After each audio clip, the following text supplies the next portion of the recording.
Okay, let's get right into it. You're 30 years old and you've just had that sinking feeling in your stomach.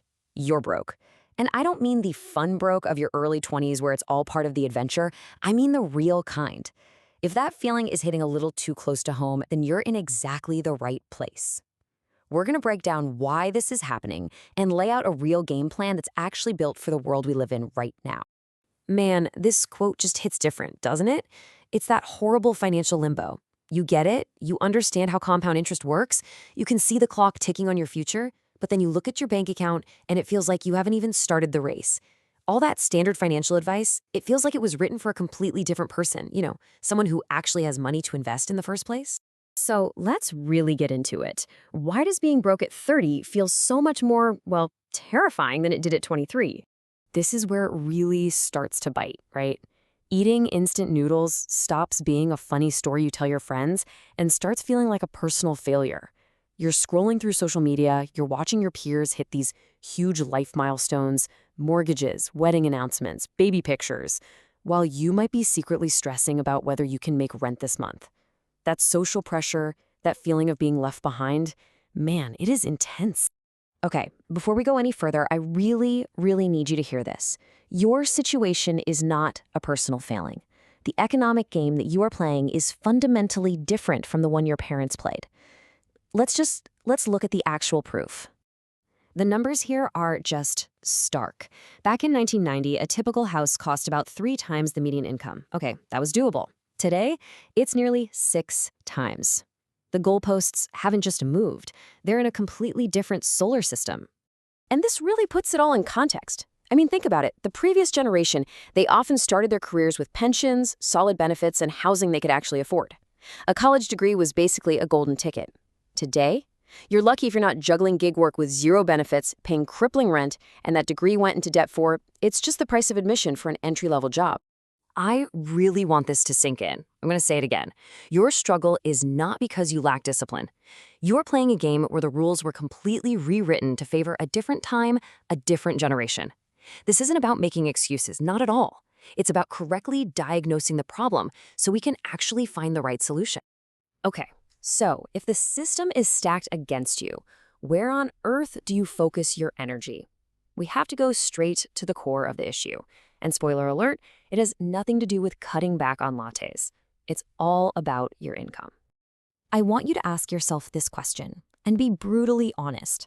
If you are living paycheck to paycheck, is the real problem that $5 coffee, or is it the fact that your income barely covers the absolute essentials like rent, food, and utilities? For most people in this exact situation, the answer is crystal clear. It is an income problem. And this is why so much of the financial advice out there is completely useless for you. Trying to save your way to wealth on a small salary is literally like rearranging the deck chairs on the Titanic. Yeah, it makes you feel like you're doing something, but the ship is still going down. You've got to stop the leak. You need more money coming in, period. All right, so how do we actually fix the income problem? We need a brand new strategy, one that's designed for this reality, and it's called the 2-year gap strategy. The concept is so simple, but it is incredibly powerful. For the next 2 years, your one and only financial goal is to aggressively, relentlessly widen that gap between what you earn and what you spend. This is a tactical sprint.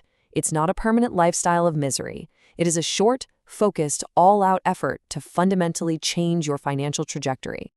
Now, here's the absolutely crucial part of this whole sprint. It's what you do with every single new dollar you earn. It does not go to lifestyle upgrades. No new car, no nicer apartment, not yet. It follows this exact sequence. First, you kill any high-interest debt that's basically bleeding you dry. Second, you build an emergency buffer so you can finally break the cycle of panic.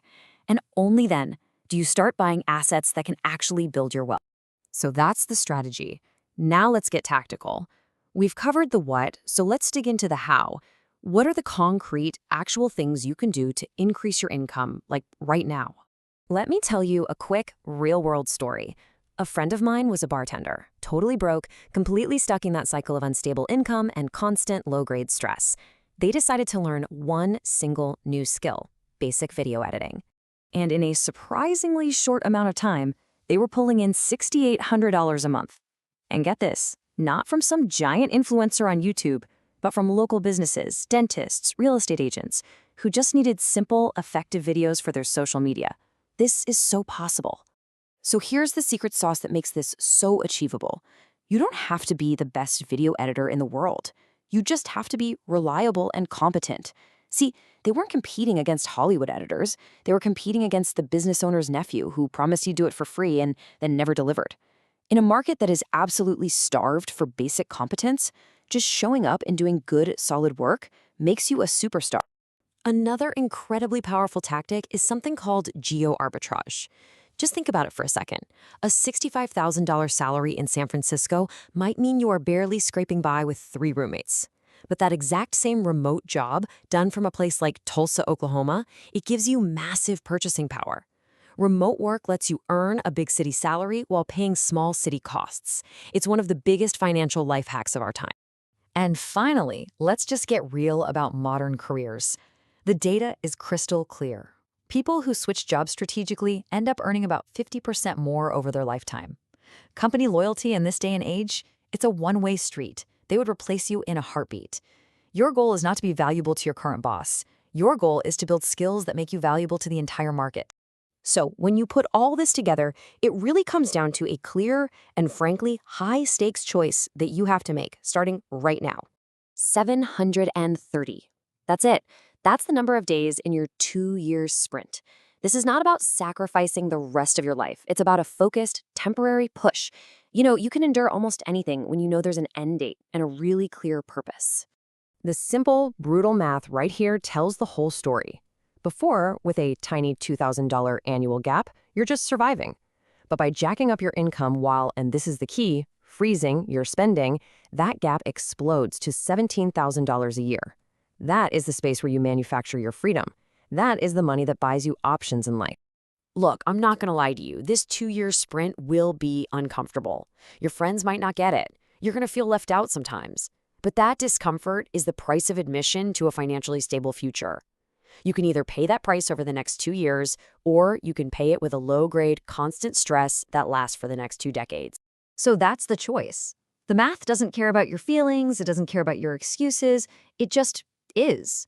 You can keep running the same old program and just hope for a different result, or you can commit to 730 days of widening the gap. Because the alternative is being 35 and broke and probably watching this same explainer all over again. The choice is yours. Which future are you going to start building today?